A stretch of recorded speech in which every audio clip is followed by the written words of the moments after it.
Welcome to the party, pal. Your friendly neighborhood master chaos here. Good morning, good day, good afternoon, good evening, and good night, wherever you are. This is not the typical coffee we're drinking out of, but I stopped at Starbucks. Busy morning. I'm not going to get into it. But uh, coffee, coffee is coffee. It counts. Good to see you. I hope you are well. Mm. Today, as always, we are jam packed with stuff to cover on your favorite morning movie and news show. Scream 6, Scream 7 is greenlit.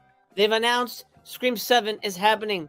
Speaking of Scream 6, we're going to talk about early reviews, critical reception up to this point, and box office prospects, as well as I'm going to give you your ultimate prep course for the Criterion Flash Sale, which hopefully is coming sometime this month. Fingers crossed. We're all waiting on pins and needles for our 50% off at CriterionCollection.com. It's going to happen. We'll go visit.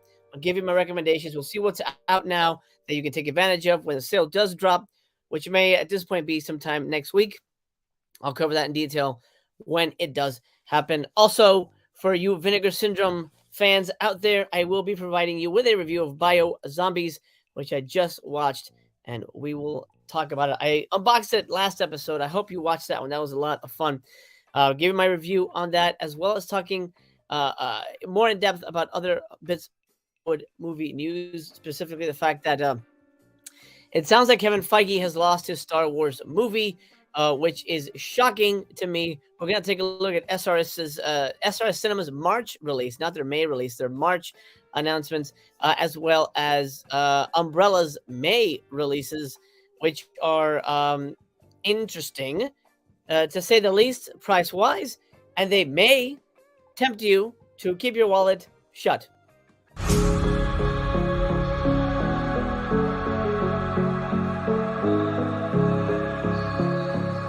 I love movies. Let's get right down to it. Let me check in with the chat real quick. If you're watching live, remember, you are a part of the show. If you're watching on replay, welcome. I'm glad you're spending time with us. It means the world to me to have you here. Thank you so much. Make sure to leave a comment down below. Let me know what part of the show you enjoyed the most. Your engagement counts just as much as those watching live. Do me a favor. Look at the thumb counter. Let's be a part of the first 100 club. You guys have been crushing it. It's really helping the videos. Thank you so much. Drop a thumbs up. I promise I'm going to earn your thumb up because you're going to love this. You're going to have a great time today. This is your first Coffee with Chaos. Stick around. Please subscribe. Trying to get to 1,500. So I'm trying to get to 2,000 subscribers by April 26th. It may be an impossibility, but with your help, we can make it happen. It's been tricky to get to 1,500. We're just there. I get one, then I lose one. I get one, then I lose one. It's frustrating, but onward and forward. Run out of gas. Here we go. How's the chat? Planet Mondo, what is up, man? How are you? Happy to have you here. Brent, good afternoon to you.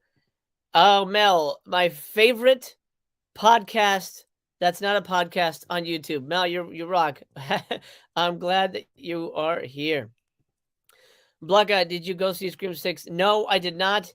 I'm seeing it tomorrow, actually, but I will have a review for Scream 6 on the Friday Coffee with Chaos, spoiler free. I'll tell you what, I'm getting a little worried. We'll talk about more in detail down the line. Brian Trash, good to have you here. Skulder, how are you? Punk Ron, good to have you here. Good morning. Brian says, too many Scream sequels. Brian, I don't disagree.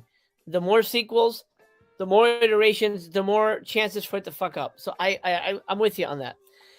Let's get to it. I'm not going to bury the lead here because I'm very interested in this specifically. Let's start with all the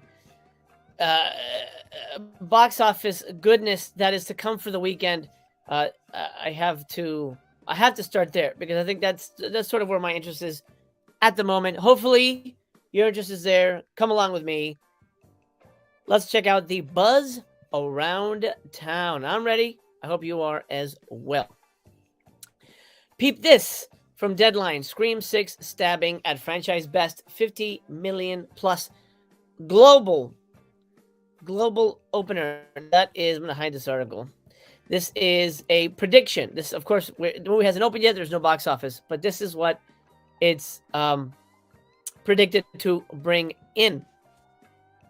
The most recent Scream pick opened at 48 million worldwide, 30 million US, in Canada last year. The highest opening for the Kevin Williamson conceived horror series was Scream 3, which we all felt was the end of the franchise. That's why it was a big deal. And that, of course, we know how that one lives in infamy now. That one opened at 34.7 million. Scream 6, which sees the return of filmmakers Matt Bettinelli Olpin and Tyler Gillette, could pull in anywhere north of that figure to possibly 40 million at the 3,000 plus theaters. Now, worldwide, if we get over 50 million, it's going to be a super hit, which would be amazing. But if the movie sucks, then it's I honestly, I think it just kind of works against the fandom. There'll be people who loved it and say, look, it made the most money. It doesn't mean it's the best movie. It does not mean it's the best movie. So we'll see, but it looks like it's going to have a massive debut. If it's a good movie, then it deserves the box office, 100%. I'm excited to discover it, but I'm also super scared. I'm super scared of what we're going to get, to be 100% honest with you. I've heard some really weird things. Blanca says, I've seen they project Scream 6 to get 180 to 210, but I see too many negative reviews already, which probably means the 3D and 4DX were front-loaded strategies for a bad movie. Absolutely. You hit the nail on the head, Blanca. Absolutely. That's what they do. Here's what we talk about here. Let's be honest. This is how it works. Here's an example, okay? The Mummy. Tom Cruise's Mummy. Did anybody like that movie? Maybe 10 people. Awful. They got the Mummy wrong. Tom Cruise was completely miscast. Garbage movie. What happened before that movie came out? Oh, man. 3D, D-Box, 4DX, all this stuff. Oh, and guess what? Dark Universe, guys. Dark Universe. Holy shit. Russell Crowe. He's going to be Dr. Jekyll. And then we had, blanking on his name. Javier Bardem was going to be Frankenstein. It was going to be the ultimate reimagining of the Universal Monsters universe. Is going to be amazing. Holy shit. Mummy comes out and flops, sucks ass. Those movies fizzle out. Here, I think we're getting the exact same thing, which worries me. As soon as they announced 3D, I was like, oh shit. They want the box office. They want that opening weekend to be solid. They want that opening weekend to be 100%. Hell yeah. Everybody go see it. Everybody pay premium price, because repeat viewing is going to be tough. That's where I'm leaning. Looking at it from a business perspective, that's where I'm leaning. So yes, the box office could be huge. I'm seeing it. I've got tickets for it 3 times. I'm going to see it in 3D all 3 times. Honestly, that was the only things that were available for pre-order, pre-purchase, get your tickets in advance, that kind of shit. So yeah, it's going to be more expensive. So yes, opening weekend will be big unless people really don't give a shit. If people don't really give a shit, then this is going to crash and burn. But you're right, Blanca. I've heard some negative reviews, and that's what worries me about the movie's prospects. I won't go into spoilers here because, again, I haven't seen the movie. But from what I'm hearing, I don't know how you guys watch Scream, what you guys like about Scream, but for me, Scream is all about the ending, the finale, the character killer reveal. Ooh, why is this person killing everybody? That's part of the fun, the whodunit, right? Everybody, even people who liked it, are saying the third act is weak, the motive is weak, the killer is weak. That could fucking... I don't care how brutal Bigfoot... I don't care how brutal Ghostface is. He could eat people's faces off. If the fucking motive sucks, I'm done. Movie ruined it. The movie's over, in my opinion. Look at this. The lovely Skyla with 5 pounds. Thank you so much. I'll be popping in and out as I'm filming a food review and hope this helps with a coffee. You amazing legend you are, and you are... Oh, man. Thank you so... you're a legend, Skyla. Thank you so much. I really appreciate that. That really means the world to me. I'll have a sip for you. By the way, caramel macchiato in case anybody's interested. But so 100%. Let's see. We're gonna talk about it. We will discuss it in detail As a matter of fact, I'm going to tell you something that's coming down the line, but for a little later. We're rethinking the Three Men and a Little Movie review show. Actually, I'll tell you now. So BC is coming back. Brother Chaos is coming back. BC, me, and TC are joining up for a panel, just the three of us, called Three Men and a Little Movie. We were going to do Roadhouse, but because it's Scream weekend, guess what? We're going to be reviewing Scream 6 on Sunday. I hope you'll join us for that. We'll have a non-spoiler first half, then a spoiler second half, and I'll mark those. I'll make sure to put timestamps in there. I hope you'll join us for that. That's going to be a lively discussion. We both love Scream so much. BC's more forgiving. TC is very forgiving sometimes, but he knows when shit is shit. And you know how I go. You know how I go. If something sucks, I'm gonna tell you it sucks. Anyway, I'm not gonna belabor the point, but I'm worried. I'm worried that the 3D is to front load a good opening weekend to make up for all the bad reviews. Speaking of, let's look at this real quick. Don't look too closely at this because you see someone's eyes behind there. They should have darkened that. 70. Let me refresh this because it's been a minute. Oh, it's back. Okay, it was 79. Now it's 81% fresh out of 70 reviews. Not too shabby. But let's take a look at these reviews real quick. This is Matt Singer Screen Crush was a rotten. Instead of making fun of the rules of other franchises, it might be time for Scream to start breaking some of its own. That's interesting because all I'm hearing is it breaks its own rules, but remains to be seen. Jake Kleinman Inverse. Scream 6 ranks near the top of the franchise. It delivers the thrills, violence, and whodunit mystery the franchise was built on. All cranked up to 11, but the meta commentary here is basic at best, and its Ghostface is one of the worst. Oh, dang. Here's another one.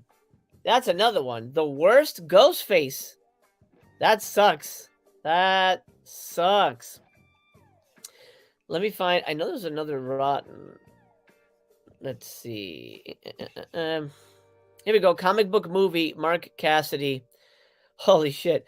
Fuck this franchise, a character states in Scream 6 immediately after being knifed repeatedly in the stomach. Oh, well, that's kind of a spoiler. Hold on a minute. Is there anything left for this bloody, quippy Scream franchise to say? That felt a little empty. Let's see. Come on, just gonna give me a good one here. Give me Daily Beast, Nick Shager. The 6th chapter boasts not a single genuine unnerving jolt, a consequence of tepid writing as well as the familiarity of Ghostface's tactics, which have long since become their own genre cliche. And just to give you a positive one, Pete Hammond, Deadline, returning directors Matt and Tyler keep the action moving at a swift pace as the bodies pile up and the blood flows. The well-chosen cast helps a lot. Now, of course, most of these people may not be diehards, and you got to take that into account because a diehard will watch a Scream movie differently than somebody coming in, somebody watching, for example, so a critic reviewing Halloween Ends will be like, yeah, it's cool. There's a lot of kills. It's violent, and we've seen that in a lot of the early reviews are like, oh, great, it's one of the best in the franchise, bloody and crazy. What they didn't tell you is that Michael Myers isn't fucking killing anybody. And I think that's the main issue with a lot of this stuff. The people reviewing it aren't really fans. That's just how I feel about it. I don't know how you guys feel. Let me know in the comments, by the way, down below or in the live chat. Do you think they're setting themselves up for a massive opening weekend, but then when the truth comes out, it's gonna shit the bed Ant-Man style? I have a feeling. If you're watching live, drop me a comment and I'll highlight that. If you're watching in a replay, please drop a comment. I'd love to hear your opinion on it. By the way, if you've seen Scream 6 already, no spoilers in anything. No comments or anything like that. I will erase it because let's try and keep it secret as much as possible. Joe Jack says, are the Scream sequels worth watching? Last one I saw was part 2. Part 4 is my favorite. I'd say watch part 4. Paul Medina in the house. What is up, my man? Blanca says the 3rd is the weakest in the franchise, is the most common negative comment. Yeah, 3rd is the weakest. what is up? Let me see. Where's my highlight? There it is. Ending in 5 was weak. I agree. The ending in 5 was weak. I didn't like that with fans because I think that takes it away from real fans. Picture in picture says a good reveal is difficult to pull off. They can't all be perfectly satisfying. They can if it makes sense. And from what I'm hearing is the reason the killer is weak in 6 is because it makes no logical sense, and that sucks. That sucks. Chester says, like Scooby-Doo and Columbo, it's all about the reveal. Blucka says, Mastercast, do you think 5 and 6 walked the line of wokeness too much? I don't know. I don't know about that. Because it's always been about women empowerment, so no, I don't know. I don't know about that. I guess we'll see. I haven't seen 6. We'll see. I guess we shall see.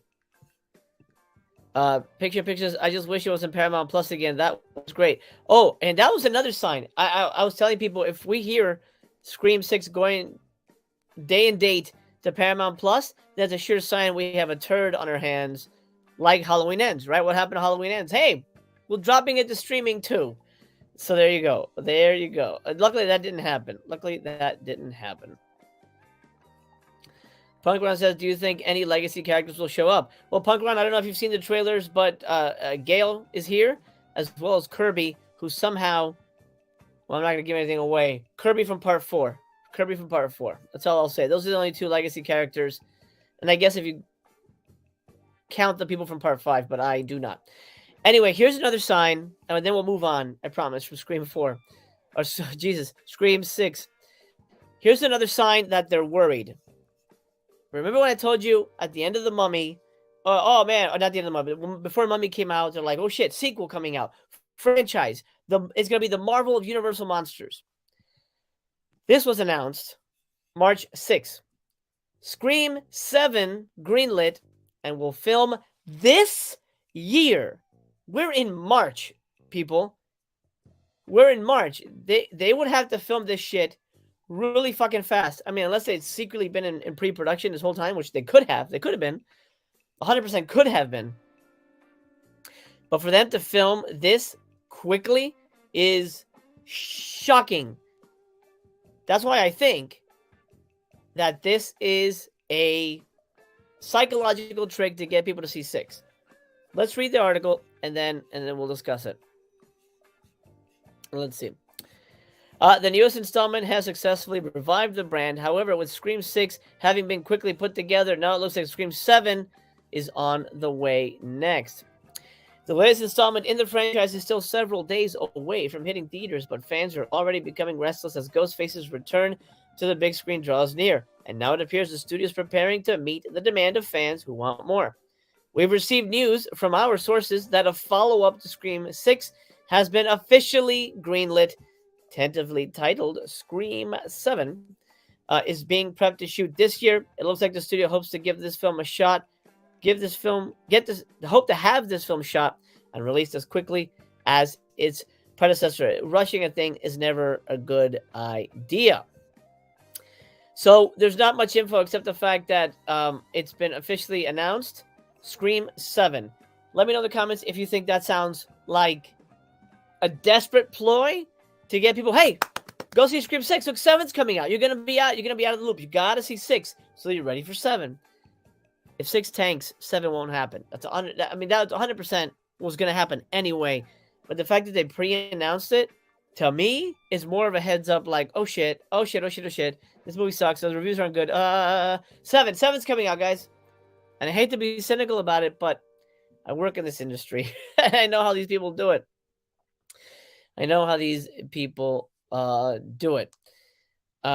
Picture in picture says, like how in the last trailer, Ghostface mentioned that he'd never spoken with Gale on the phone before. Yeah, that's interesting. Which I'm sure is the case. Hull and Oates, I think they'll make more money from the Ghostface popcorn heads. Yeah, probably. Blanca says Scream 6 looks like its theme is interracial couples. Sam and Danny, Mindy and Annika, Gale Brooks. Is that his name? What a weird name. That's interesting. Interracial couples? I wonder. That's interesting. Yeah, maybe subconsciously. Blucka Blucka, greenlighting 7 makes people think there's a cliffhanger. More than 6 is successful, if I'm being completely honest. Yeah, I mean, if there is a cliffhanger, which I would love, then it's nice to know that there's a 7. Absolutely. But I think announcing it now, I don't know. It worries me. It worries me, friends. And I don't like to be. I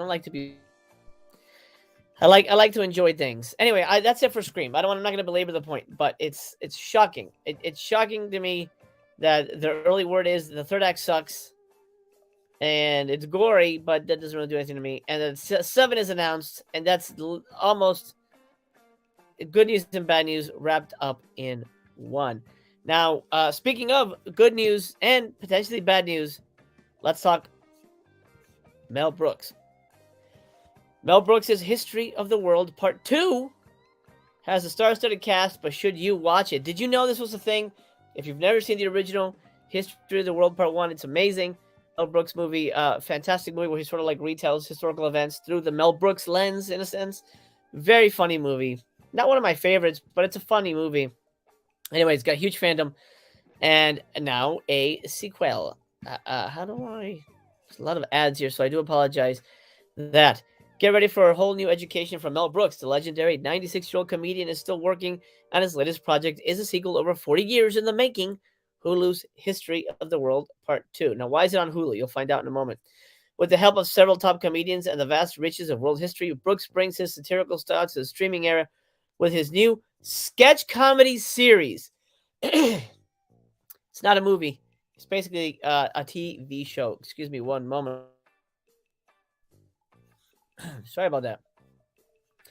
That's fine. That's fine. That could work really well. We do get a lot of content. History of the World Part 2 is a new Hulu series inspired by the 1981 film.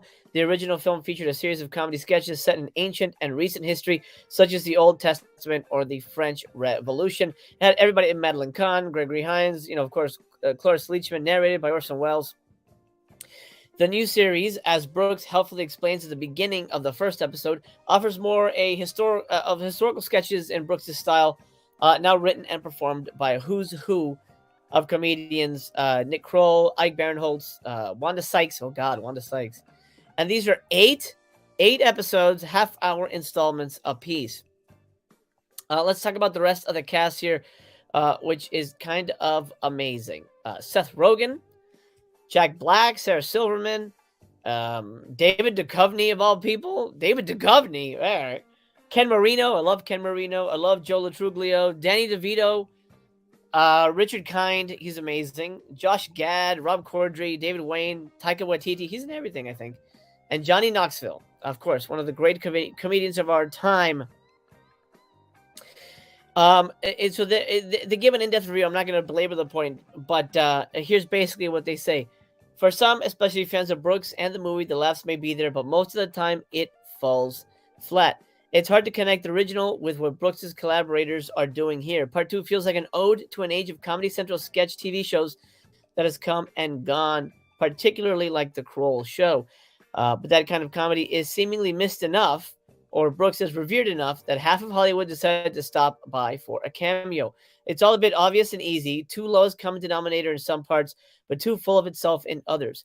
What probably was intended as homage with a twist is a bit more like a failed parody. But there are a few good hearty chuckles mixed in. Maybe a shorter run would have allowed the writers to excise, some of the duller material. So let me know live or in the comments. Are you going to watch History of the World Part 2? Are you a fan of the original? Do you love Mel Brooks? I'm curious. I'm curious how this is going to fare. I'm going to check it out. At least the first episode. I hate TV shows. I'm kind of done with TV shows. But I love Mel Brooks, man. I love Mel Brooks. And I'm willing to give it a shot. I don't think it says it here. I don't think he directs any of the episodes or writes any of the episodes. So I think he's narrating it. And then a producer in kind of name only. We shall see. Blucka Blucka says, I'm sad that even 65 is getting shit on, and I was hoping it would be a good dinosaur movie. Oh, is it really? Oh, man, totally forgot that was coming out. A Scream sort of eclipsed everything. Look at this. Skyla, that's so kind of you. Oh my, another 2 pounds. Well, I'll pound one down for you. Thank you, Skyla. You're the best. That's amazing. Thank you for being here. Oh my god. I'm not worthy. I appreciate it. Blanca says Nick Kroll has one of the weirdest looking faces. I agree. Joe Jack says solid cast, but who doesn't want to work with Mel? Exactly. Exactly. Skyla says I'm doing a double feature tomorrow with Cocaine Bear and Scream 6. No spoilers, please. Don't worry. No spoilers here for either movie. There's not really much to spoil for Cocaine Bear. Daniel says, I love the original, and I've been watching the new show, and so far I'm enjoying it. It's charming and a lot of fun, but not amazing. Daniel, thank you for chiming in. Somebody who's actually watched it. I appreciate that, dude. Actually, this is the first time I'd heard of it. I have Hulu, and it didn't even pop up. Picture-in-picture. Visually, the TV show looks so low rent in contrast to the movie, which is highlighted in the promos when they place clips from the two side by side. Ooh, yikes. Well, 35 versus them shooting digitally. It's going to... It's definitely going to be a stark difference. Like it says, Cocaine Bear, aka Pablo Escobar. Oh my god. Dude, that would be like the animated version of that. I love it. Well, well said, sir. Well said. Not sure if anybody's interested in Star Wars, but here's some interesting Star Wars news that dropped. Star Wars is a franchise that has disintegrated. Regardless of what you think about Last Jedi, I have a friend who loves it. Actually, I know two people who love it, who think it's one of the best sequels. I think it sucks. But regardless of what you think of that movie, you have to realize that that movie disintegrated the franchise. And Rise of Skywalker suffered because of it. Star Wars has never really recovered, and now it's mostly on Disney Plus, and even those shows are getting shit on. It's a rough time. It's a rough time for a Star Wars fan. And it's getting rougher. Star Wars shakeup. This is from Variety.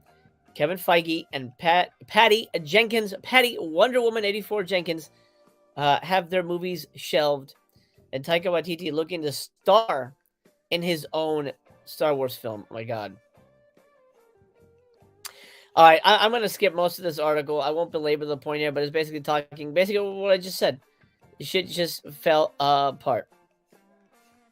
Let's see. We'll start over here. In December 2020, Lucasfilm chief Kathleen Kennedy announced that Wonder Woman helmer Patty Jenkins would direct the next Star Wars movie, the one-off adventure Rogue Squadron. But in September 2022, Disney pulled the title from its scheduled 2023 release, and sources with the knowledge of the production say it is no longer in active development at the studio. A rep for Lucasfilm did not respond to a request for comment. In December, Jenkins said in a statement that she was still developing Rogue Squadron, but I don't know if it will happen or not. Out the window. Bye-bye. Meanwhile, Variety has learned that a possible Star Wars feature produced by Kevin Feige is also no longer in active development at Lucasfilm. When news of Feige's involvement with the Star Wars film broke in September 2019, I guess that's true, 2019, it churned up a fan speculation, since widely debunked that he was in line to replace Kennedy as the leader of Lucasfilm. There's no way he could do Lucasfilm and Marvel. There's no way, man. The dude would be exhausted. The movie remained alive as recently as May 2022, when screenwriter Michael Waldron told Variety that he started working on a Star Wars screenplay for Feige. I'm enjoying having the freedom on that to do something that's not necessarily a sequel or anything. 5 months later, Feige hired Waldron to write Avengers Secret Wars, the Endgame-style culmination of Marvel Studios' multiverse saga. Between that project and the 19 other titles and counting that Marvel's announced for theaters and streaming in the next 4 years, Feige's responsibility to the MCU are keeping him far, far away from Star Wars. As for Rian Johnson, let's just mention him while we're here. The in-demand filmmaker has made no secret that he still wants to make a Star Wars movie he first announced in 2017. Again, remember when Last Jedi came out? Referencing Scream 7. And Kathleen Kennedy was like, we love what Ryan has done. We're giving him a whole trilogy to play with. Where is it? Where'd it go? Hello? Rian Johnson, where's your trilogy? It's not going to happen. The movie sucked. And they said that to make you go. Gosh, now I'm even more worried. I'm very worried. Anyway, let's see. Johnson's immediate priorities: continuing his Benoit Blanc movies with Daniel Craig for Netflix, and season 2 of Poker Face on Peacock will keep him occupied for the foreseeable future. It's a good reason to say, "Oh, I'm just too busy." They're not going to make it. They're not going to. I'll eat my hat. I will eat it. I will eat my hat if they make it. I will eat it. I have hats. I'll eat one. I will eat one. I'll make a whole video. I'm like, oh, and I'll watch the movie 10 times. There we go. So what Star Wars movie could slot into the December 2025 release date? Sources say Taika Waititi continues to work on his possible Star Wars feature, and he would most likely have a part in it as well, similar in prominence to his standout role as Adolf Hitler in Jojo Rabbit, which was a good movie. So, no Star Wars movies for the foreseeable future. It is locked up. We're just going to be Disney Plusing Star Wars for the foreseeable friggin' future. Picture in Picture says Disney threw Star Wars down the same shaft that Vader threw the Emperor down. Yes.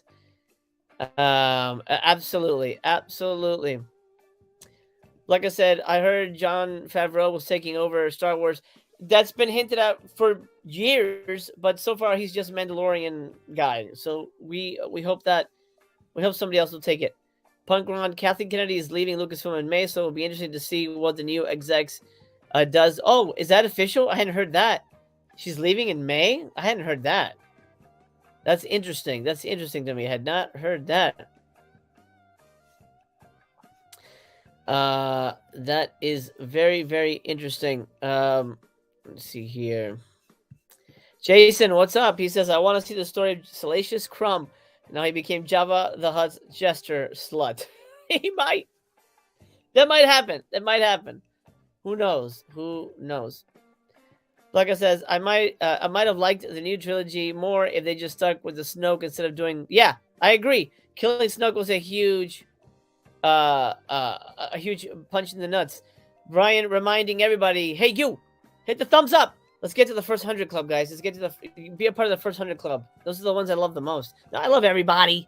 It could be at 112 and you still like it. Oh my God, I'm so grateful. Every time I see the thumbs grow, makes me happy. Makes me happy. So thank you, guys. The subscribers aren't growing, but the thumbs are growing. The support is there. You guys are loyal. You guys love it. And I'm excited about that. Blanca says, I honestly thought I thought I was watching Avengers Endgame when the backup arrived and said, on your left, Poe. And then a girl took the lightsabers and said, I am Iron Man. I mean, the Jedi. Yeah, that's funny. That is very true. It did feel like that very, very much. All right, that is the buzz around town. Lots to cover. Before I do that, time to highlight a YouTuber. YouTuber of the week, everybody. This is my buddy Leon at Cult Flicks Fix 24. Look at this. 528 subscribers. I want you guys to go. I'm not saying go subscribe blindly. Go check it out. Link in the description. As a matter of fact, I'll even put it in the live chat right now. So you guys can go check him out when you get a chance, or open it in a separate tab. Go check him out. Go check out his videos. He does a lot, mostly unboxings and a couple of reviews. He just reviewed Out of Control. So he put that on my radar. I love this guy. He's great. He's a very friendly dude. I've had him on the show a couple times. I'm due to have him back. I think he's just a really friendly, nice energy, and I love watching his unboxing because he buys all the shit that that's too much money. I'm not gonna buy that, but he buys it. And I see him and open him like, oh, that looks pretty cool. Go check him out. YouTuber of the week, Cult Flicks Fix 24. Let's try to help him with the subscribers. If you like his content, drop a thumbs up, subscribe. Tell him Master Chaos sent you his way. Hey, here's Heroic Waffles, the last YouTuber of the week. Last week's YouTuber of the week. There you go. Paul Medina's already subscribed to Cult Flicks Fix. Hell yeah. Jason says, I actually just watched and subscribed to him last week. Awesome, Jason. I'm so glad. Yeah, he's been struggling, so go help him out with a sub if you like what he delivers. I'm never going to tell you to just like something blindly. Speaking of liking something blindly, I don't know where I was going with that.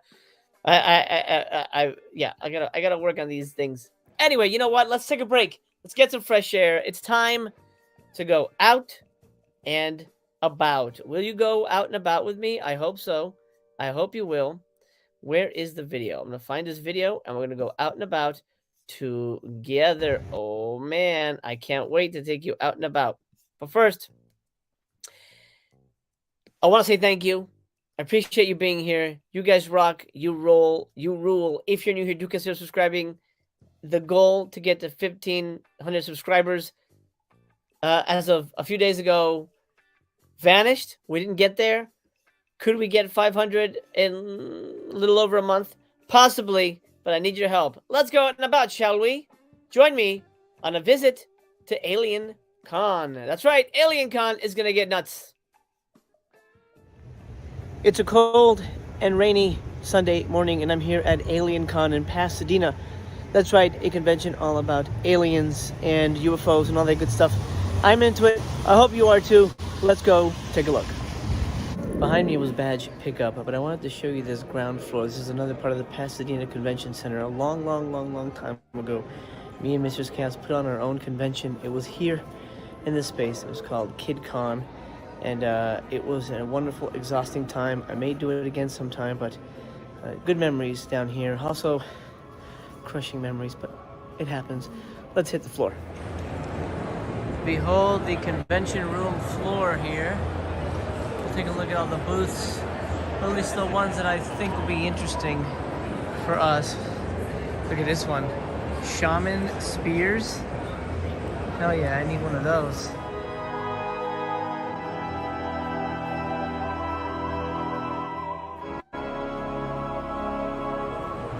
We're at the Skystone Collection booth.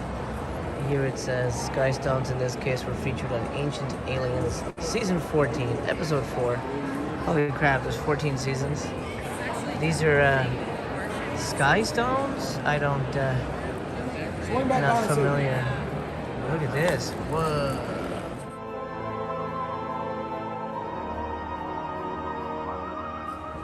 We're at the Alien Laser Works booth. Check this out. These are all made by hand.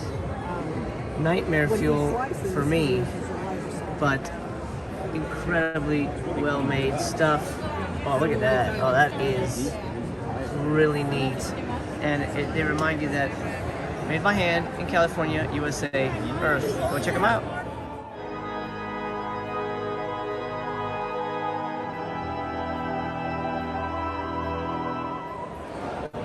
Mistress Chaos is a big fan of steampunk stuff. Came across this amazing steampunk booth. I'm gonna see if I can find something for her, but did find something for me. And check out these canes. Hell yeah, these are badass pimpin' canes. A couple lightsaber ones there. Oh my god. Problem if I buy these, they're gonna break immediately. I could start smoking a pipe, but then again, I do talk a lot, so that doesn't work. I could get us matching tiny hats. Pretty snazzy.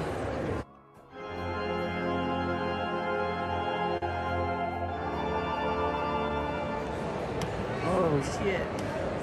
The Giants of Stonehenge and the Giants on record. Well, I guess giants are real.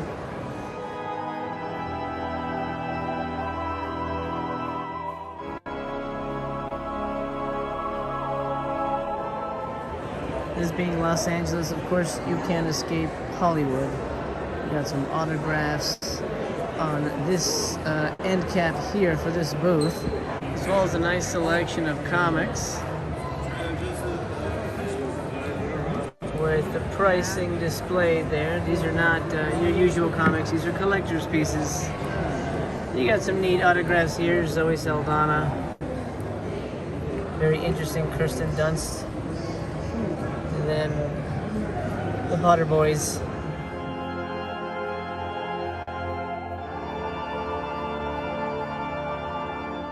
A little known fact about me, I collect UFO books. I love them. The paperback, old school UFO books. I love these.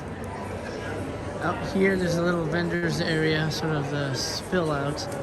Anything from artwork to soap, alien soap, to jewelry and purses and things.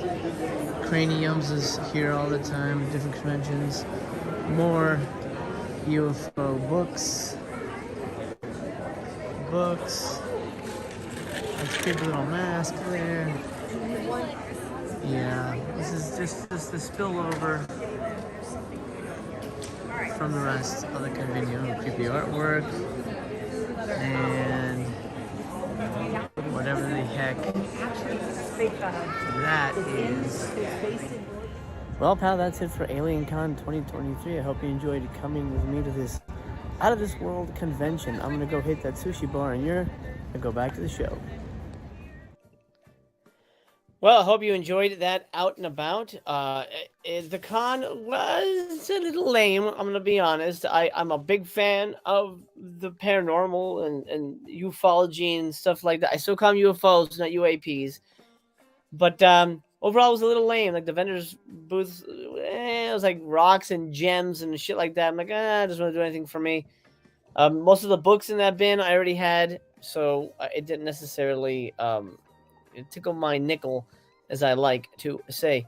But I had fun overall. I was there for like maybe 4 hours. I took in a couple panels, which is kind of neat. But overall, yeah. I'd say I would, if I never go back to AlienCon, I'll be okay. I don't know if it's ever... the first time it's been in Pasadena. If it's ever anywhere else near me, well, it depends. And also, by the way, if you watch those History Channel shows or Discovery Channel shows, those like celebrity kind of people, not celebrity, like UFO people, like Skinwalker Ranch or Ancient Aliens, they had some of those people there. Actually, pretty much everybody there, and they were selling autographs for $50. $50. That's way too much. I paid $40 to meet Jamie Kennedy. I'm not gonna pay $50 to meet some dude from a History Channel show. No thanks. No thanks. I mean, good on them. If there's people who love them that much, they're going to do it. But I was like, that's highway robbery. Speaking of highway robbery, Skyla with another £2. Thank you, Skyla. You are being too kind. Keep it up. I'm not going to tell you to stop. Here's one for you. Although you just reheated this, so it may burn my face.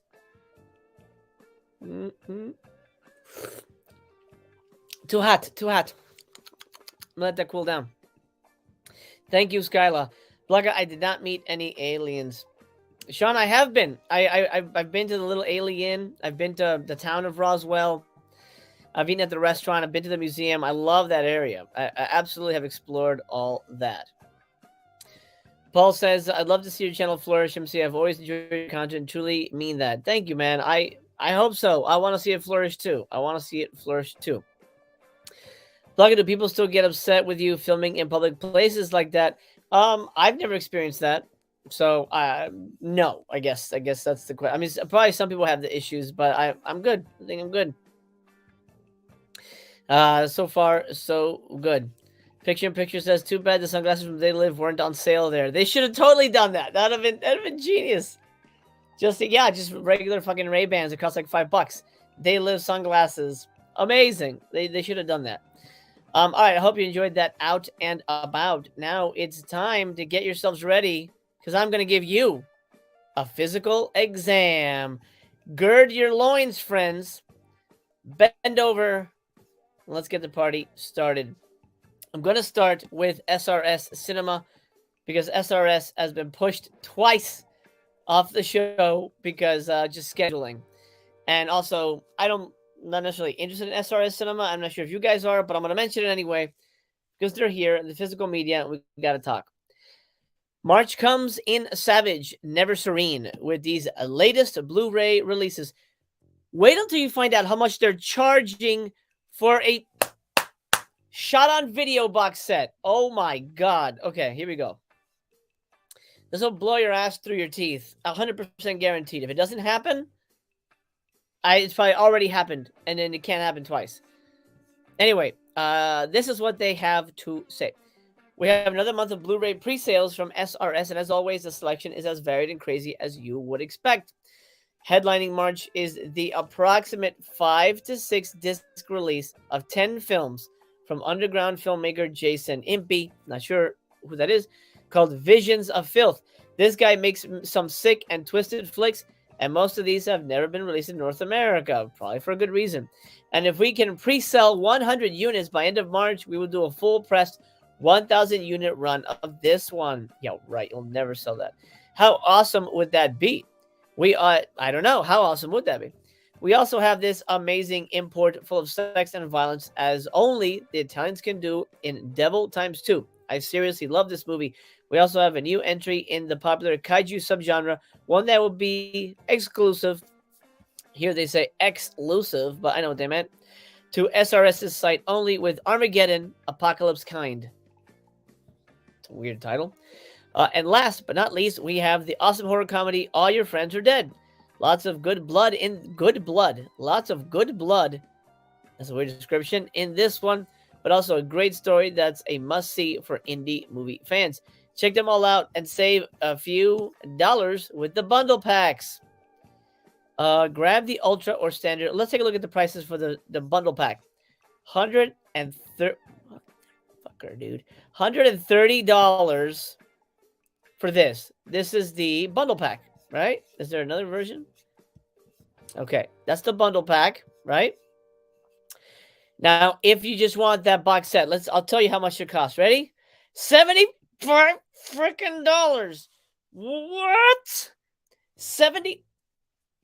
You are never, ever going to sell 100 of those. I would be so shocked if 100 people pay $75 for shot on video randomness from some guy. I made a shot on video movie. I honestly, I'm not even going to, I've been asked, but no, it's fine. It's not my best work, so I'm not going to get it out there. Somebody's going to charge that much. Somebody is going to charge that much. Holly Note says, $75. Who do you think you got? Chelsea Clinton? Is that a Rush Hour joke? That's got to be a Rush Hour joke. Because that's all I can think of when I hear Chelsea Clinton is Rush Hour. That's amazing. That's amazing. Punk Ron, I'm glad you liked Walking the Edge, man. Yeah, it's one of my favorites that they put out. One of my favorites. Crazy. Look, okay, 10 movies. Fluid Boy. Disgusting. I don't want to see that. Homemade. Homemade 2. I can figure what that is. Psychopaths. Sick Bastard. Snuffology. Troubled. The Turning. Vipco. The Untold Story. Did he make that? The History of the Infamous Beloved? Because I've seen that before. I guess that's like the one thing that's interesting. And then Visions of Filth. A dying man relives his past crimes in his last few days. His final act of depravity is coming back to haunt him on his deathbed. This is the full, uncut, controversial, taboo indie film. Ugh. I don't know. It just feels not good. This will be limited to 200 units ever sold on professionally made BDRs. 1 to 2 movies per disc with extras. Approximately 5 to 6 separately. Approximately. You don't even know? You don't even know how much is happening? Well, you're just pre-ordering it as on a lark to see if people give a shit? So they don't even know. They don't even know how many discs. That's odd. I'm not going to belabor the point, but this is like, no thanks. $75. They're not going to sell 100 of that. If you wanted Devil Times 2, $20. I don't know this enough, but I wish they had pictures. And the reason they don't have pictures is probably because it looks not great. So, heads up on that. Then you get a kaiju movie. Again, no pictures. $20 on that. And then All Your Friends Are Dead. $20. And buy that poster. I'm not saying it's a bad movie. I'm just saying it doesn't call to me specifically. If it calls to you, great. Let me know in the comments down below or live. If you ever bought anything from SRS Cinema that you, let's say, you enjoyed, or do you feel like you were tricked into it? I don't know. Yeah. If the run is less than 1,000, it's not pressed. Yep. Limit to 100 is FOMO bait, like the biggest I've seen. FOMO for shit that no one wants. So there you go. Joe Jack says, I feel like SLV titles should come like 5 to a disc. Absolutely. You don't need to spread that out. I don't need a Blu-ray of some like disgusting VHS movie. I mean, I say that having made a shot on video movie, shot on DV. The movie I think looks good, but again, it's a movie that you guys will all get to see if we hit our 2,000 subscriber goal. By the way, if you just joined us, drop a thumbs up. Remember to join the 100 Club. Make it happen, Captain. I know a lot of you are watching and not thumbing up. That's okay. That's the nature of the beast. But please, don't be that person. Don't be that person. Everyone who hits the thumbs up becomes a hero in my eyes. When I need a lift, I look at it and go, oh, yeah, they went up. Whoever that was, my favorite person at the moment. Thank you so much for your support, by the way. All right, so that's SR Cinema. We are done there. Something we don't talk a lot about, but I want to start talking more about here because it is physical media, in my opinion. Video games. 2 massive video games are coming out, and you need to know this because, first of all, one of them looks like a masterpiece. I've already pre-ordered, and I never pre-order. But I just want to make sure that the makers know that I'm excited for it, and I want more of it. That's the Robocop game. That's right. We're getting, this year we're getting a first-person Robocop game. Oh, shit. Yes. Yes. I'm so excited. I'm so excited. The trailers, by the way, go look there on YouTube. Go check it out. It looks amazing. Fans of Robocop and Lord of the Rings have a date in March. So look forward to now with games from both of those series set to be shown off during the next Nacon Connect event. Nacon, the publisher that owns the rights to the upcoming Lord of the Rings, Gollum, and Robocop Rogue City, announced a Nacon Connect event March 9th, tomorrow. As of the recording of this video, if you're watching live, it's tomorrow, March 8th. I'm sorry, today's March 8th, tomorrow's March 9th. So tomorrow, this is why I wanted to bring it up. An event which will be the second of its kind following last year's event that brought us a first look at Robocop. The next Nacon Connect event was announced on social media. While Nacon didn't offer much in the way of specifics as to what parts of the games it'll show off, the publisher did at least reference 4 games that'll be there. Those include Robocop and the Gollum-focused Lord of the Rings movie, or game. The event will get underway March 9th, 7 p.m. I believe that's Mountain, Central Eastern Time, something like that. While we may say other games there, given that the slate for the event probably teased some more of our upcoming games for 2023, we can count on those for being there. I'm amazing. I am amazing. I'm amazing. I should say I'm amazed. Sorry, I'm reading and talking at the same time. It's difficult. I am amazing, but I'm amazed at this Robocop game. It looks so great, and I'm so excited for it. Now here it says Robocop game was announced last year, though no specific date has been announced. According to GameStop, where I pre-ordered it, it's coming out in June. So, yes. There is a date for it, but check this out. Why is this so cool? Confirmed last year, Peter Weller is coming back. Fucking Peter Weller is coming back to voice Robocop, guys. It's happening. It's happening. And he's going to be back as Robocop. I'm so excited. The Lord of the Rings game, I'm not as excited. I don't really care for Lord of the Rings, but Robocop, guys, I'm going to put that on your radar. And I think it's coming out for everything, PS5, Xbox. I don't think Nintendo, but whatever. It's not a Nintendo-type game. Eternal says, I just got home. Did I miss your Scream announcement or review? I didn't review Scream yet, but we talked Scream at the beginning of the show. And Nathan says, I hope Robocop game is like a GTA style. I think it's like a Call of Duty kind of thing. I think it's a first-person shooter situation. Sean says, hello. Love the new morning shows and the variety of content you squeeze into them to your continued growth and success. Thank you, sir. I appreciate that. To your growth and success. I mean, I assume you've stopped growing in height, but may your success grow. All right, that's it. Video game time. Now, maybe I'll leave this for last because the Criterion is a big deal. But let's talk other new announcements. Umbrella has a couple of new things to drop on our shelves if we should so wish to. And I'll tell you right now, I want both of these. I want them, but they're too expensive. Too much. Too friggin' much. And they're charging way too much. It's a Australian company, by the way. They've changed their shipping, free shipping to the U.S. over I think $140. The shipping was really what made it almost impossible to order from them, by the way. But you have to order a lot, $140. You have to order a lot. Two new titles, Mad Monster Party and I Saw the Devil. Two movies I absolutely adore. Absolutely adore.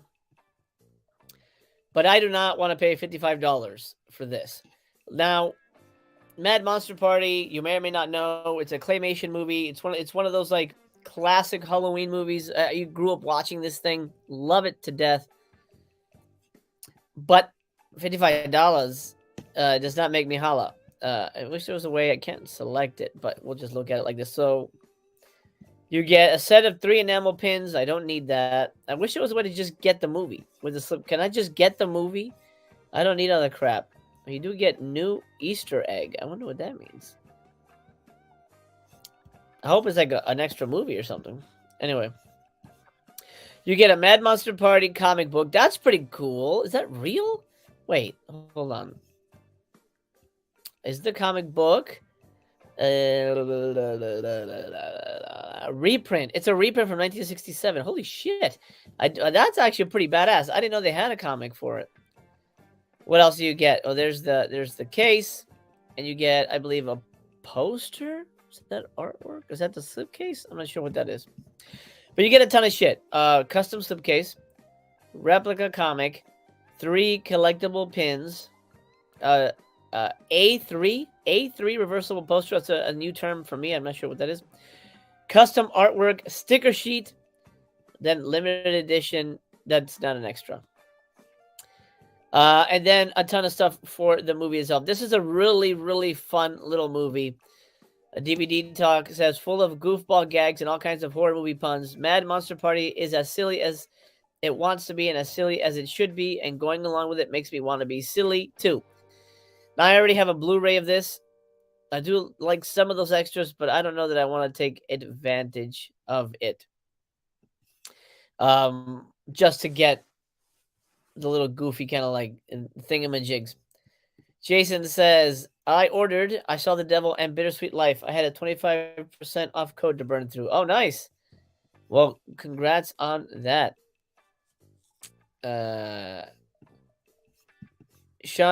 Vince says, just saying it is too bad about the price. Otherwise, I would totally get that Mad Monster set. I agree. It is a little too pricey, I think. I guess you get a comic and some pins. I don't know. I wish they'd offer just a random, like a standard. I just have a standard. I'll take that. I kind of already have it, so I don't think I'm going to get it. Here is a masterpiece film. I Saw the Devil. Fantastic movie. One of the great, right up there with Old Boy and Lady Vengeance. One of the great Korean serial killer thrillers of our time. Excellent. You get a collector's book.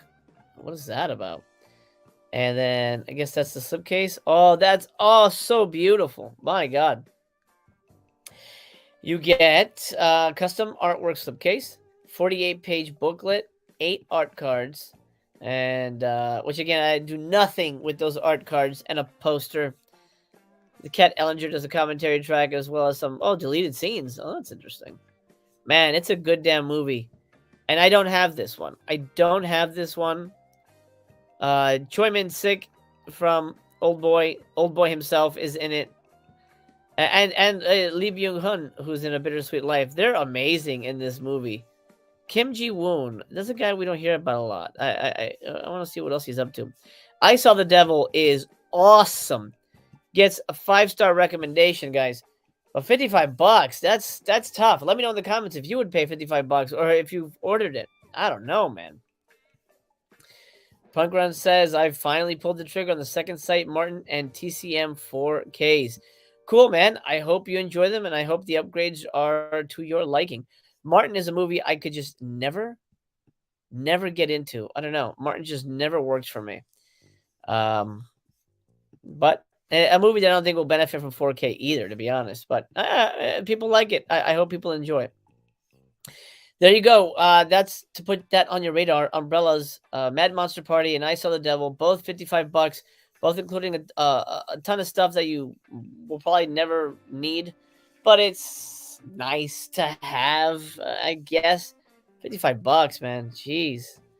Anyway, that's Umbrella. Now, let's get ready for the Criterion Collection Flash Sale. What flash sale? MC, what the hell are you talking about? Well, the scuttlebutt around town is that in March, usually, Criterion has a flash sale on their websites. And this is something that a lot of us Criterion heads look forward to. I like specifically to buy through Criterion because I'm supporting directly the company. When the Barnes & Noble sale happens, I buy from that, no problem. It still supports the company, but I like whenever I can to directly give my money to Criterion because I love what they do. I love the movies they put out. It was supposed to happen yesterday, the 7th. At least that was the scuttlebutt. It did not happen. So now we're looking at next week. So I thought before we get busy with other kind of things, let's talk Criterion and what you can get when the sale happens. By the way, everything except pre-orders, I believe, is 50% off.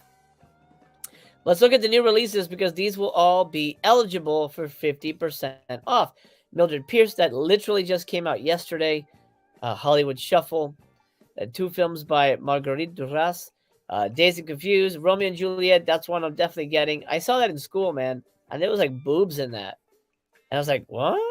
And oh my God, Olivia Hussey is just beautiful, and so she's great in the movie.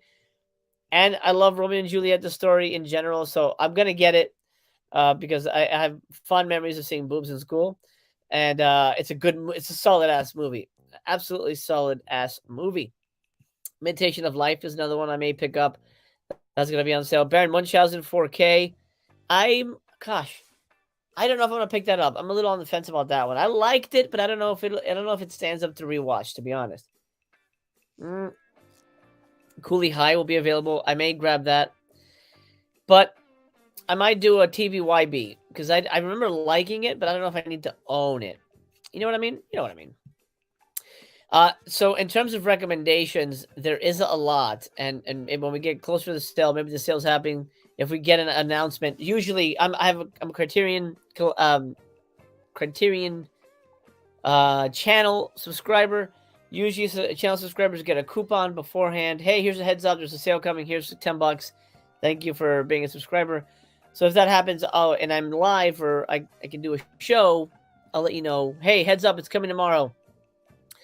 There's so many movies to choose from. I would, again, they're coming soon. Well, I think they won't be eligible, but I might be mistaken. They might have changed their rules on that. Menace to Society, all these 4Ks will be 50% off. Like, for example, let's see how much. This is recent.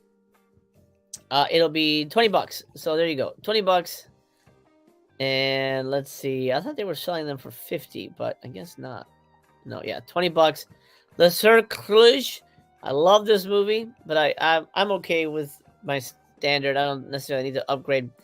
So all 4Ks will be about $20. Your standard movies. Let's go to your standard movies.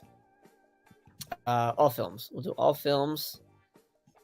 And there's a list of all the films that you can get. Number one, if you've never seen Seven Samurai, my God, what have you been doing with your life? Pal, get it. This movie will blow your ass through your grandma's ears. Now, there is talk that there may be a 4K coming, but who knows? Who knows? Blu-ray. Oh, that's crazy. They're the same price as a 4K here. Oh, wait a minute. That never used to be the case. Well, you know what? Seven Samurai is kind of a special case because they have... It's like... They used to have hard boiled. It's no longer in print. Let's go with, let's do 7 Seal. Yeah, see, so most Blu-rays are $31.99. So that's a hell of a discount. 16, 17 bucks. Let's see, what's another one that we can look at? Sort of a standard. High and low. Let's look at high and low. Yeah. So the movies are going to be $15, $17 essentially for Blu-rays. That's a deal. That's a deal. Nathan says 3 colors 4K. Too bad they changed the colors. Oh, are you grabbing that? Nice. Yeah, I like those movies. Ben Grimm says Olivia Hussey was the first boobs I saw on screen when they played Romeo and Juliet at school. Same. Heard she's suing the filmmakers now, saying she didn't know what she was doing in the new. Oh, really? Interesting. They were underage. Really? Oh, man. Well, we were underage at the same time, too, so it counts. It still counts. Let's see. Joe Jack says, I'm surprised RNJ is still coming out. People get so mad. I didn't realize there was a thing. I didn't realize there was a thing to that movie, to be honest. Whirling says, I didn't like 13 Assassins. Would I like 7 Samurai? Yes. Yes, you would. It's an epic movie. Incredibly well-made masterpiece. A 3-hour black and white movie that's never boring. I think you will love it. Oh, here's a question, Whirling. Did you like Magnificent Seven? Magnificent Seven ripped off 7 Samurai. If you like Magnificent Seven, you'll like 7 Samurai. Absolutely. Let's see. Mike says 4Ks are only worth upgrading for the extras. Sometimes they don't have new extras, which is something you'll have to pay attention to. But you guys are right. It is off the SRP. This is technically the sale price. It's so little on my screen. So these will be 20. Let's go back. I don't want to give you guys false information.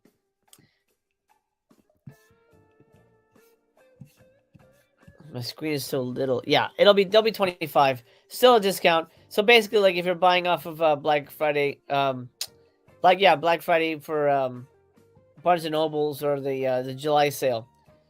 Daikatana, hello, how are you? Scarred God, Ken Park by Larry Clark needs a Criterion release. I don't know Ken Park. I don't know that one.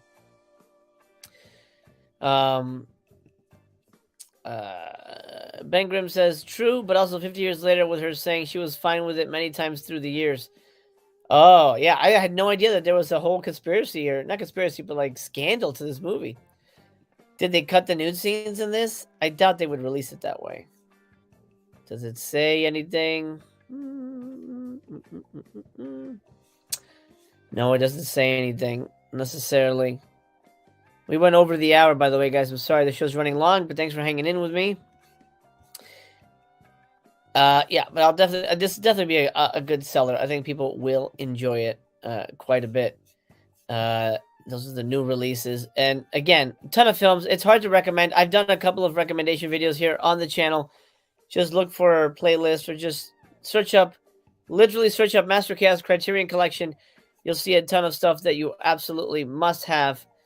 There's rarely one or two movies that I would say don't watch, but there's rarely anything in the catalog that I didn't like. I've liked pretty much everything I've gotten from Criterion, which is the reason it's my favorite label. So yeah, standard movies, Blu-rays will be 20, 4Ks are 25. Let's clarify that completely. It's off the MSRP. Throne of Blood is a must. Such a good movie. People keep saying there's a Kurosawa box set coming, but you may wait for the rest of your life. You never know when it's going to come, so you can't bet on that. If you want to get a movie, just get the movie. And that's where I land on that. I actually have to look back because I bought a ton of shit last sale during Black Friday. I have to look back and make sure that there's stuff I don't have. I'm probably just gonna get new stuff just to work around that.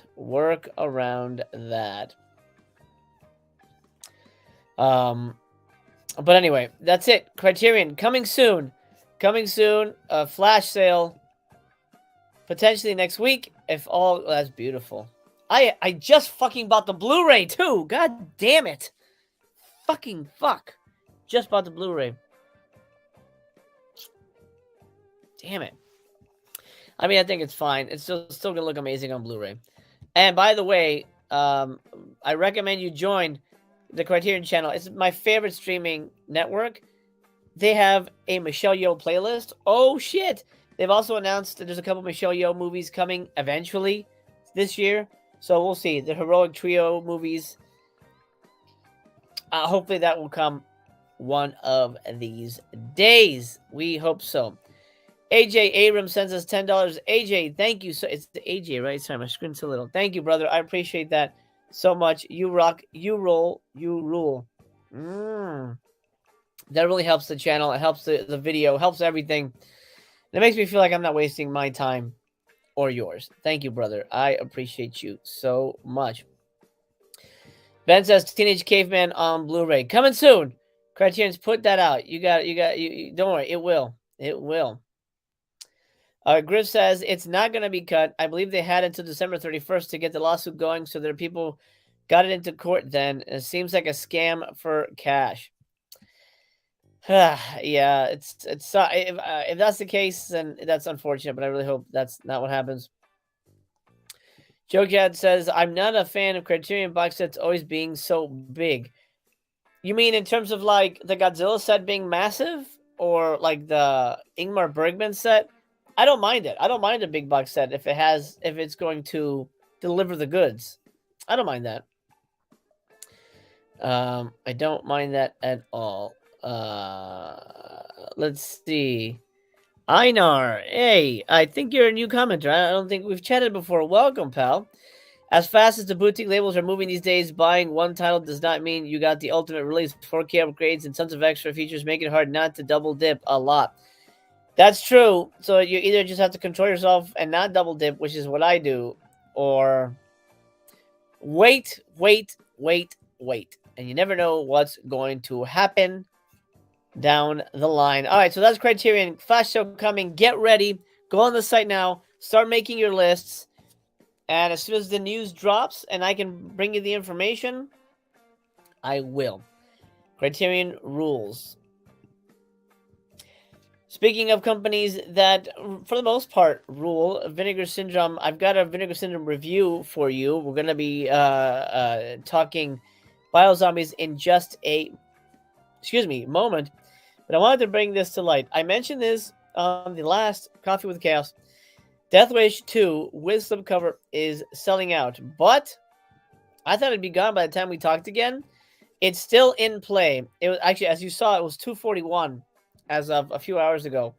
118 left. If you want Death Wish 4K with the slipcover, because it's going to be available without it. There's going to be plenty of it without it. And that looks like he's got boobs. And that's a weird poster. I never liked that because it looks like cleavage. Doesn't that look like, why even put that in there? Why do you need, it's a street light, but why do you need the street light? Get the street light out of there. It looks like he has like, looks like he's got like Hammer Horror cleavage or something. Odd choice. Way better. The back of the slip is plain, but it's fine. You know, it's no nonsense. Like Paul Kersey. 118 left. It's going fast. We will take a look at this before this show is over to see where it's at. So if you want to grab it, I say jump on it now, friends, because it's not going to last. Unfortunately. Where's my thing here? Okay, I'm going to bring up my review of Biozombies. And we'll talk Biozombies because this is on sort of on everybody's mind at the moment. It was last month's release. Where'd it go? There it is. Biozombies. This is not 4K. This is just a standard Blu-ray, region free. Those are the special features. We covered it in the past, so I won't belabor the point here in terms of what it brings. You know what it brings. It's, the typical kind of good stuff. I'm going to spotlight this. so you guys can pay attention to the pictures while my dulcet tones. I'll give you my review. There you go. Let's go. All right, Bio Zombies. Oh boy, 1998's Bio Zombie. Let's go. Bio Zombie is a modern day zombie movie by way of Hong Kong cinema, and it's a movie that, despite its genre, will probably have a limited audience. If you like Hong Kong humor and the manic pace of their films, then you'll enjoy this one. If you come for a zombie movie, you may be severely disappointed. The film is 90 minutes long, and it takes a good 50 minutes before we get to the zombie chaos that we were expecting. And once we get zombie chaos, we get a handful of incredibly cheap and shoddy practical makeups that look even worse in high definition. Now, here's something I'm going to take a pause here to clarify. The makeup in here, obviously, this is a low budget movie. I mean, shot on 35 or whatever, but it's a low budget movie. They don't have big budgets and things like that. The makeup in here is so fucking bad. You see the edges of like the little like stick on things you get at Spirit Halloween or Party City. You see the edges of the makeup sticking out. Like they didn't spirit gum it down or they didn't blend it into the skin. It looks really bad. It looks bad. It looks like a Halloween costume. And that's unfortunate. So don't go in looking for super special. But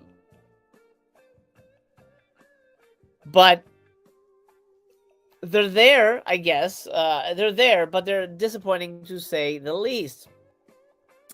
I'm going to be clear. I did not hate this movie.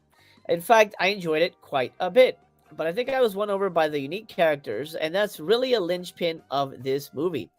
If you can stomach the two lead characters, who are annoying, by the way, and run a bootleg movie shop instead of an underground mall, then you're going to have a great time with the movie. If you want a bonkers zombie movie like Train to Busan or The Sadness, you will walk away incredibly disappointed. This is first and foremost a comedy about friendship and trying to get laid. The eternal quest. And a zombie movie second. But it was all charming enough to win me over. Take a look at that makeup. Let's get a close-up of that. You see what I mean? Look at like it's coming off of the eye. Like it does not look great. It does not look great. And that's unfortunate. But I had fun with it. It was a fun movie. I didn't laugh at it. I really don't like Hong Kong humor. But the energy was infectious enough that I bought into it. And I've seen this movie in the past. It's been a while.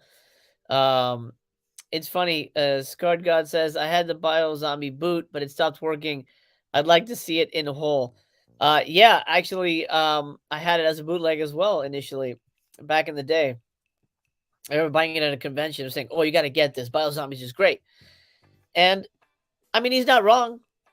I like the movie. I think the movie's enjoyable. It's a fun little movie, but the makeup is shoddy as shit. Look at wrinkles on his hand. I mean, the makeup, especially in high definition, it's more telling that it's, super, super crap makeup. And that's a shame. That's a shame. But overall, the movie's good. And this might be a shocker because I'm being sort of negative and stuff like that, but 4 stars. I'm going to give Bio Zombies 4 stars. I liked it. I thought it was a super fun movie.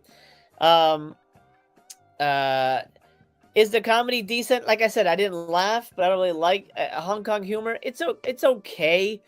It's just, it almost, like the first half almost feels like I wouldn't say a crime movie or a Yakuza movie, but it has elements of that kind of stuff.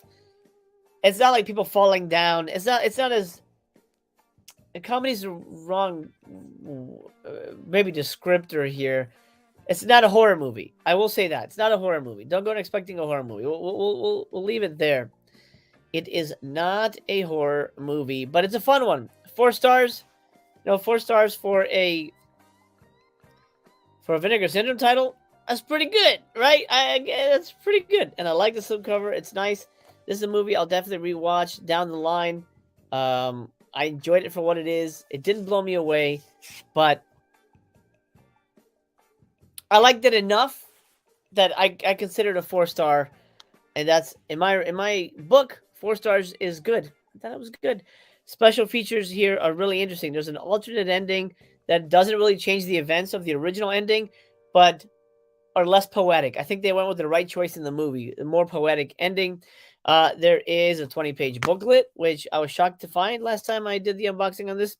It also has an interview with the director, and then a really interesting video essay on the movie, which necessarily doesn't add to your enjoyment of the movie. He's basically just recounting the events of the movie, but it's nice to have just a little, context, I guess, for the way Biozombies fits into the zombie subgenre.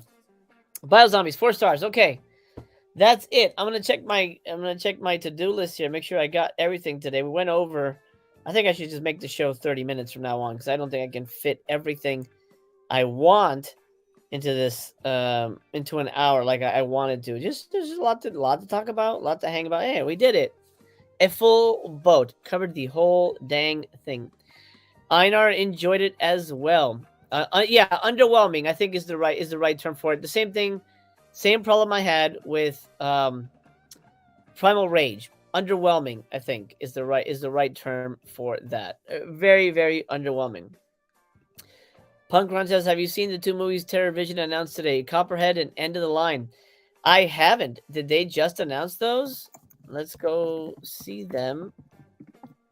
Let's see if we can look that up. I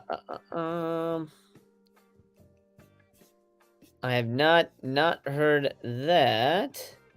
Let's see. I've heard Copperhead. Oh, End of the Line I'm familiar with. Let's take a look at this real quick. All right. TerrorVision has announced 2 new titles. Of course, Brad Henderson is in charge over there. We've got End of the Line with slipcover, 25 bugs. And I hear this movie's good. Brad says it's the scariest movie he's ever seen. Okay. I don't know enough about it, but TBYB, as fast as you can. Copperhead. Oh, interesting. Copperhead, the Snake movie. Is this another shot on video thing? Let's see. An apocalyptic vision of greed, paranoia, crime, vengeance, and death. Ships April 1st. There's a cruelty-free version. Okay, so animal cruelty, guys. Heads up on that. Animal cruelty. Bonus lost film, Motorhome from Hell. That's all right. I'll pass on that. I actually do have a lost film myself, which nobody's ever seen. Actually, no, a couple people I've seen, but... graphic and powerful, Copperhead is a tale of crime and punishment revealed through dreams and paranoid suspicions. It moves with lightning quick cutting and pounding relentless electronic score. I don't know anything about this. If anybody does, let me know in the comments. Is this shot on video? Or is this like a real, like, movie? I'll have to look at that. TBYB. Most likely it's on YouTube. Griff says Copperhead is SOV. Thank you. Paul says, hit those likes, friends. It would be appreciated. It really would. It absolutely would. Be part of the first 100 club. Let's make it happen. All right, so there you go. TerrorVision. If you're part of the video club, whatever it's called, the TerrorVision subscription club, then you're going to get those first in April. End of the Line and Copperhead. I might TB End of the Line. TBYB that one, but I don't know that I need to own it, but I'll see if I can track it down. If I can track it down, maybe I'll have a review for you guys next time. Out of those 2, which one would you be the most interested in? Let me know in the comments or in the chat right now. Would you be interested in a Copperhead, or well, I don't fucking know if I can find Copperhead, but I don't know what Copperhead would be. Maybe it's on YouTube? There's so much shit on YouTube, you have no idea. Copperhead movie. Let's see. Well, nope. Wait. There's stills. Oh, it looks so bad. I don't think it's on YouTube. No, I can't find it. But I could probably find End of the Line. Anyway, I'll search. If there's anything specific you guys would rather watch me review, out of these two, let me know. End of the Line or Copperhead? Copperhead or End of the Line? All right, that's it for TerrorVision. One last check-in on where Death Wish 2 lands. 117. Oh, yeah. I'll be really shocked if this is still in stock on Friday because slipcovers are selling fast. That's why you got to watch Coffee with Chaos, because you'll never miss when these things happen. I'm going to keep you abreast of the situation because that's my favorite part. Altered Innocence of Beautiful Beings is down to 663. Calvaire is down to under 1,000. That's going to start flying. Flesh Merchants, I think, is good to go at 1,500. Gina, I think, is good to go. Oh, actually, no, she's under 1,000 now. That might fly out the window at some point. Nightmares is at 882. That's going to start flying. And last time I checked, yeah, close to 600 left for Shaolin Invincibles and 7-1 from Agfa. I already pre-ordered the stuff I wanted for my good dude, Tony of the Dead. So I'm excited to get those eventually and do an unboxing. Mail Day Monday always happens on Monday here on Coffee with Chaos. Whenever I have a package, that is. And I'll give you reviews when they appear. Also, I most likely might be reviewing adult films, but I'm going to tiptoe around that on YouTube, if you know what I mean. And I think you do. Joe Jack says, apparently Gina is the first of a trilogy. Ooh, that's good to know. See, that totally, like saying, hey, Scream 7 is coming out, that totally would have sold tickets. Or I should say units. I don't think it says it here, does it? I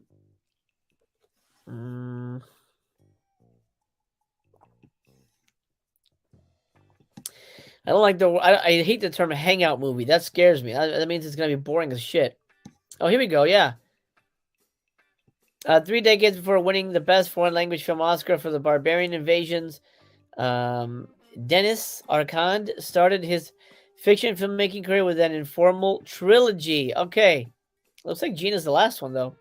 So we may get Dirty Money, Rajan Padovani, and then Gina. I don't know if they're all revenge movies, but if they're sort of connected, who knows? Thanks for putting that on my list. Let's see.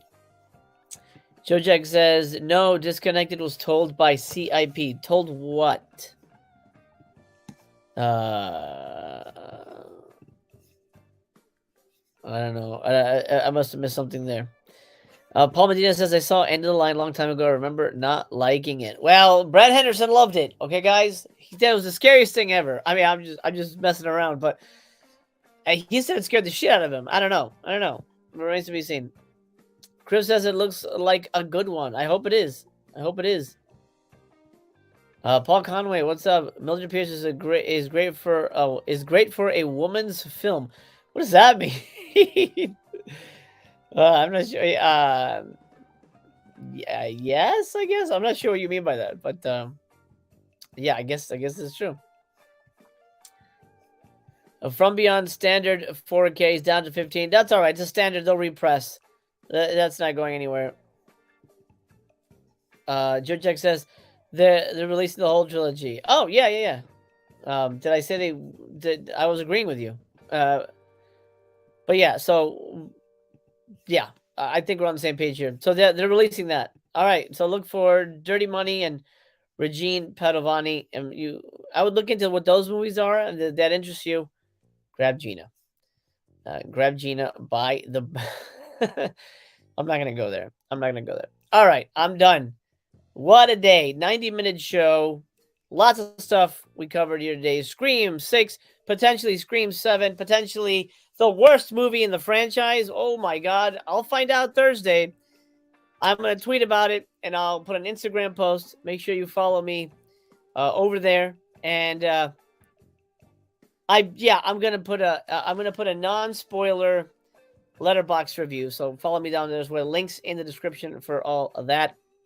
Go check out my buddy Leon, Cult Flicks Fix 24. Link for his channel in the description.